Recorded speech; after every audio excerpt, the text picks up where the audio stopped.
은혜 받을 하나님의 말씀 출애굽기 34장 10절에서 17절까지의 말씀입니다. 출애굽기 34장 10절에서 17절까지의 말씀 찾으셨으면 교독합니다. 제가 먼저 읽습니다. 여호와께서 가라사대 보라 내가 언약을 세우나니 곧 내가 아직 온 땅 아무 국민에게도 행치 아니한 이적을 너의 전체 백성 앞에서 행할 것이라. 너의 머무는 나라 백성이 다 여호와의 소유를 보리니 내가 너희를 위하여 행한 일이 두려운 것임이니라.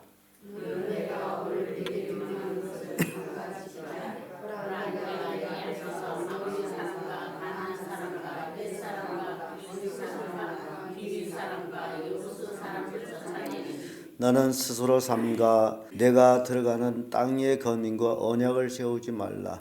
그들이 너희 중에 올무가 될까 하노라. 너희는 도리어 그들이 가난을 걸고 그들이 상을 깨뜨리고 그들이 가시는 상을 씌울지어다. 너는 다른 신에게 절하지 말라. 여호와는 질투라 이름하는 질투의 하나님이시니라. 너는 삼가 그 땅의 거민과 언약을 세우지 말지니 이는 그들이 모든 산을 분란히 여기며 또 신들에게 희생을 드리고 너를 중하는 내가 희생을 받을까. 또 내가 그들의 딸들로 내 아들들의 아내를 삼음으로 그들의 딸들이 그 신들을 음란히 섬기며 내 아들로 그들의 신들을 음란히 섬기게 할까 함이니라. 너는 신상들을 만들지 말지니라. 아멘. 이 말씀으로 선민의 삶 이런 제목으로 말씀을 나누겠습니다. 이스라엘 백성은 특별히 하나님께서 아브라함을 택하셨고 그래서 우상의 도시를 떠나게 하셨고 그래서 약속의 땅으로 들여보내고 그 후손들이 또 하나님의 선민으로 아브라함을 통해 가지고 야곱으로부터 결국 하나님의 선민으로 하나의 민족, 종족, 나라가 이루어져 나가는 모습을 봅니다. 그래서 이 하나님의 선민이 됐다라는 것은 굉장히 큰 축복입니다. 그러면 하나님의 선민이 됐다라고 해서 옛날 모습대로 사는 것이냐? 그게 아니라는 겁니다. 하나님의 선민은 선민다운 삶이 있다라는 겁니다.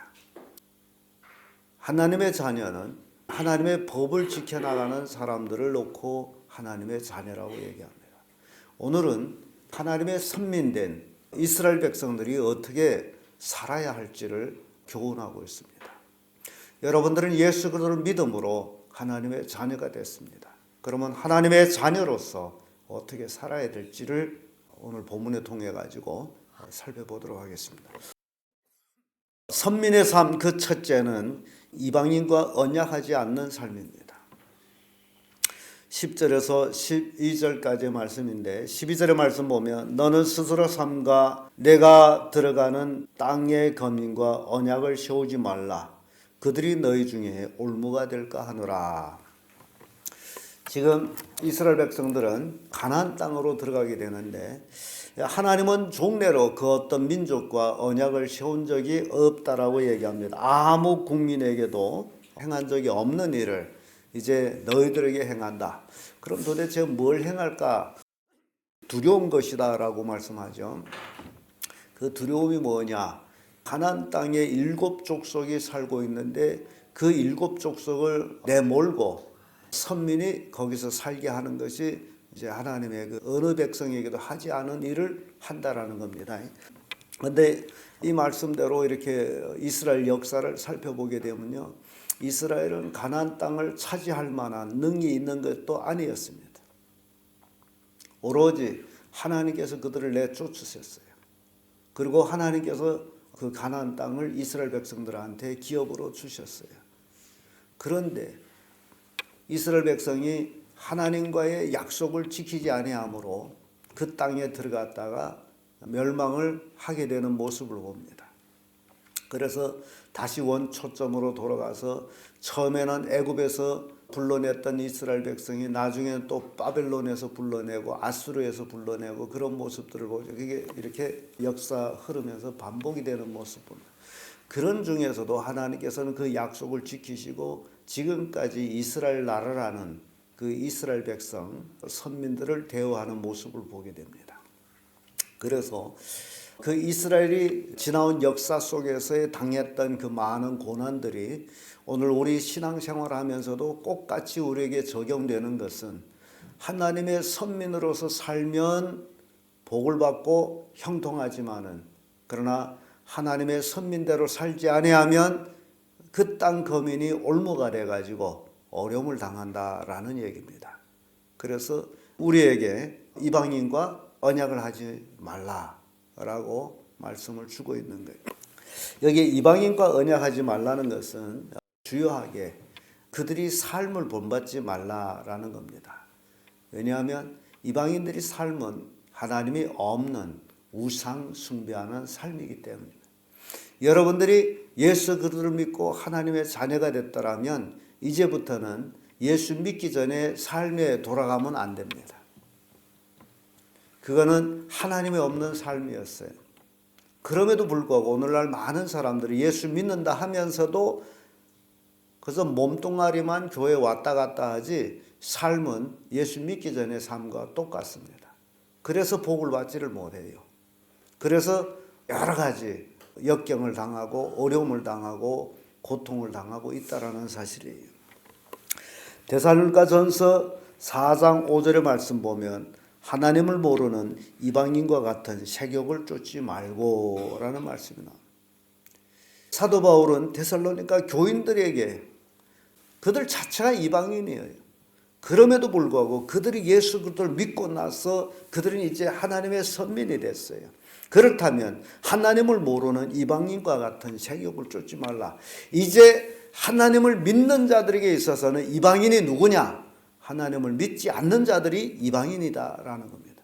그러면 여러분들은 하나님의 선민이 됐다면, 여러분 주변에 믿지 않는 사람들이 삶을 본받아 산다라면, 그러면 이방인들이 하나님이 없는 삶을 그대로 쫓아가는 삶이 된다라는 겁니다.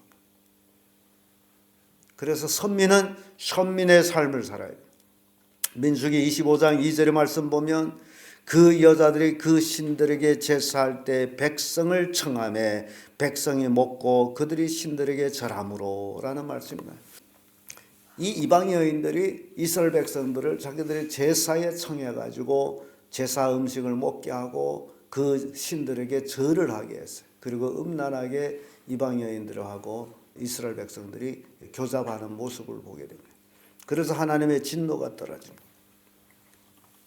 신명기 7장 3절 7절의 말씀 보면 그들과 혼인하지 말지니 내 딸을 그 아들들에게 주지 말고 그 딸을 내 며느리로 삼지 말 것은 그가 내 아들들을 유혹함으로 여호와를 떠나 다른 신을 섬기게 함으로 여호와께서 너에게 진노하사 갑자기 너희를 멸하실 것입니다. 이방인과 결혼도 하지 말라라고 되어 있습니다. 여러분들이 자녀들이 결혼 문제에 들어가서도 마찬가지예요. 결혼할 때 이 사람이 믿는 사람이냐 안 믿는 사람이냐 그것까지도 성경은 분명히 말씀합니다. 불신자와 결혼하지도 말라. 결혼하게 되면 올무가 된다. 그들이 신을 섬기게 된다라는 겁니다. 저희 친구 어머니가 처녀 때 예수 잘 믿었는데 결혼하다 보니 어떻게 불신자 가정하고 결혼하게 됐어요. 불신자 남편하고 결혼했어요. 그래서 그때 결혼할 때 조건이 우리는 예수 믿는데 우리는 제사를 안 하는데 만면으로 들어가서 이 제사가 이제 있게 될 텐데 어떻게 하냐. 그랬더니 처녀가 좋아가지고 며느리감으로 데려가는 데는 뭔 말 못하겠어요. 아이고 뭐 제사 빠지면 되지. 그래가지고 그런 줄 알고 결혼했어요. 결혼해서 임신하고 있는데 임신 뭐 7개월인지 8개월인지 그때 시아버지가 돌아가셨어요. 그래서 제사를 하는데 친척들이 못 아들고 가족이 못 아들고 맏며느리 절 안 하는 게 어디에 있냐고 막 난리쳐가지고 데려갈 때 뭐 한다 그래요? 안 하면 되지 하고 내려가는데 정작 절을 안 한 법이 어디 있냐고 못한다 해도 억질러 데려다가 무릎 꿇게 가지고 머리를 꾹 눌러준 거예요. 그분이 간증이에요. 그런데 큰 매가 등을 치는 그런 느낌을 받았대요. 등이 꽉 하더래요. 그리고 간신히 일어서는데 또 억지를 꾹 눌러가지고 또 두 번째 절을 했잖아요. 근데 더 크게 등을 꽉 맞아가지고 그 자리에서 쓰러졌어요. 그래서 세 번째 절을 못했대요. 그리고 그때 얻은 허리병이 제가 교회를 세워가지고 그때 이제 나이가 60이 될 때죠. 그때 교회 나와서 그 허리병이 치료받았어요. 그리고 그분이 그 간증을 했어요. 저희 친구 어머니가. 여러분, 이방인과 성경은 결혼하라 말라? 그러니까 여러분들이 자녀들이 결혼 문제가 그렇게 중요하다는 거예요. 왜냐하면 결혼시키게 되면 그 신을 섬기도록 돼 있다라는 거예요. 올무가 된다라는 거예요. 그래서 이방인과 언약을 하지 말라. 선민의 삶이 바로 이방인의 하나님이 없는 그런 삶을 살지 않는 것이다라는 거예요. 두 번째로 이방 신을 섬기지 않는 것입니다. 13절에서 14절의 말씀이에요.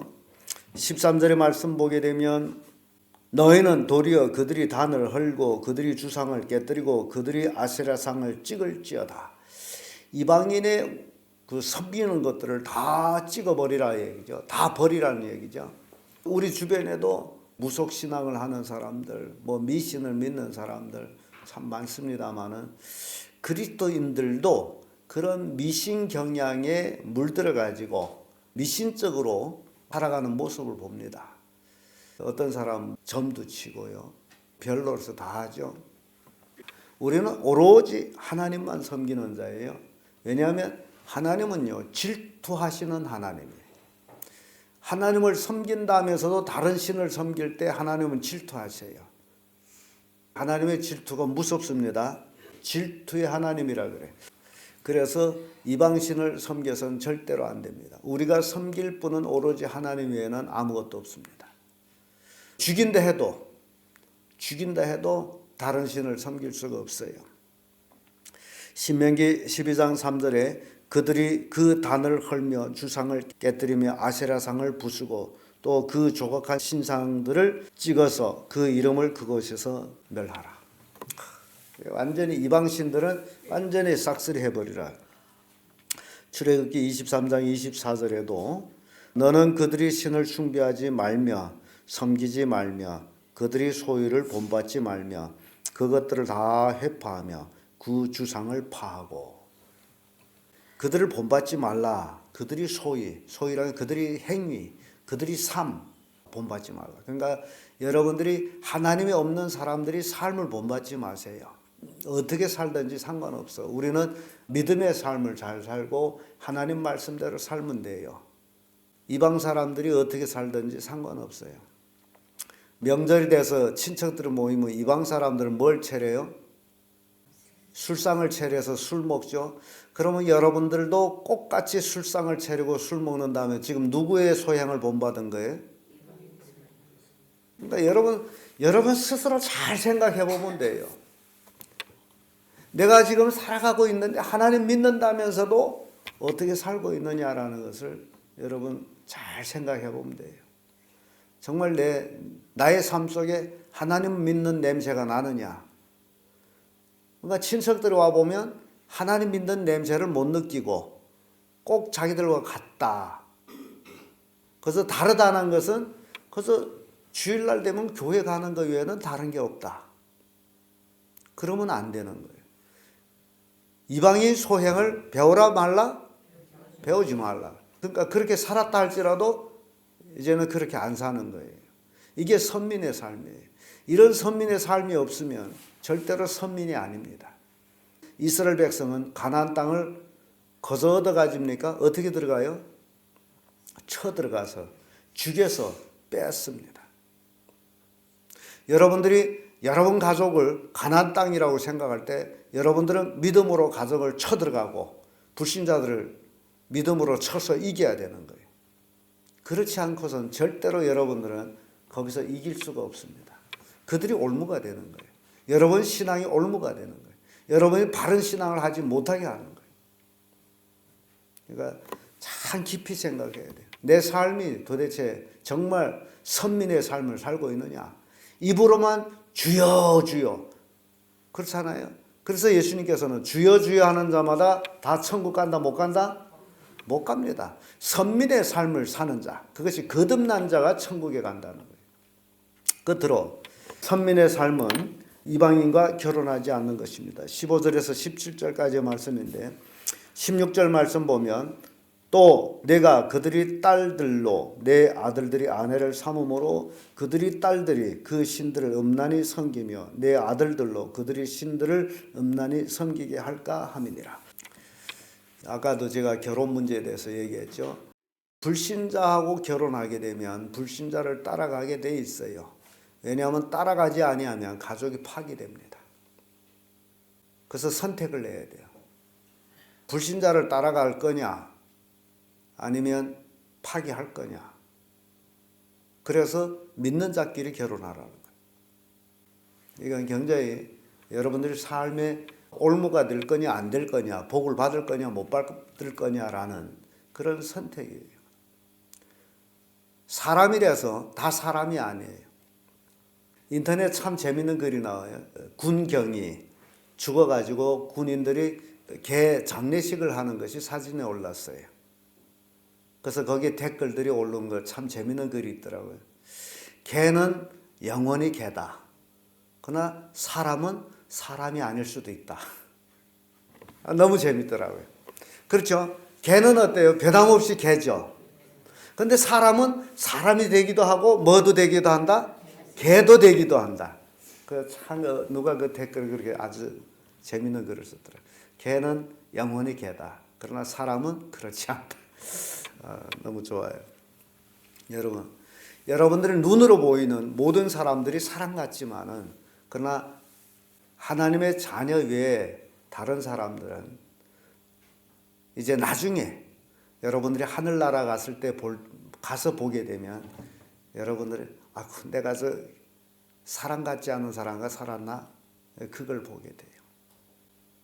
그걸 지금은 여러분들이 영안이 뚫리지 않아서 그들이 사람으로 보일지는 모르지만은 여러분들이 영안을 가지고 보게 되면 사람이 아니고 정말 예수님 말씀처럼 돼지나 개가 될 수 있어요.